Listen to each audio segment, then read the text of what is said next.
Well, this is going to be a fast episode. President no Sentaku is the Famicom's first business simulator. Not a huge genre, but we're going to get a few of them. It's also best known for being completely broken. And if you got the limited edition, it came with a little wallet for you. There is something way more interesting than the game to talk about here, though. March 2nd brings a weird change to the Famicom that you might not spot. It's been slowly happening for a while, but as of March 1990, all of the Famicom game publishers are on board with syncing up the release dates. From this point on, Friday is release day for Famicom games in Japan. We'll see a few people break away. From this point on, over 80% of Famicom games will be released on Fridays, and most of the rest are released on Saturdays. Getting back to President no Sentaku, the game puts you into the shoes of the president of an auto company. And not just any auto company, Honda. The game is divided up into 4 segments where your goal is to dominate the auto market in each region. You start in Japan, then go to Korea, Europe, and finally the US.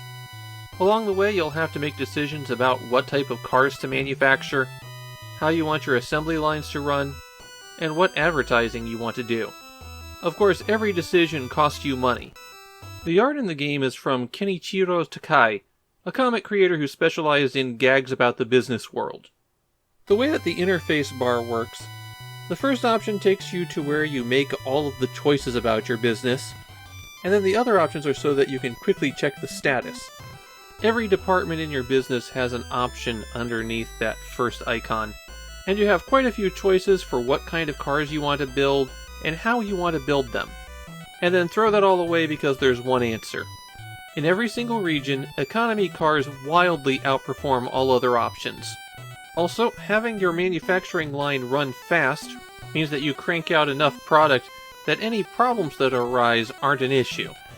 There are random events that occur, and as long as you can survive those in the early game, then the rest of the game is trivial.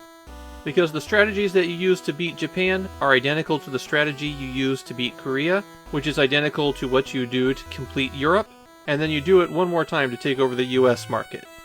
And the trivialness of the actions here continue down the line. You have to do market research so that you can sell your cars, but you only have to do it once at the very beginning. And then after that, you learn that you have to build economy cars, and you're done.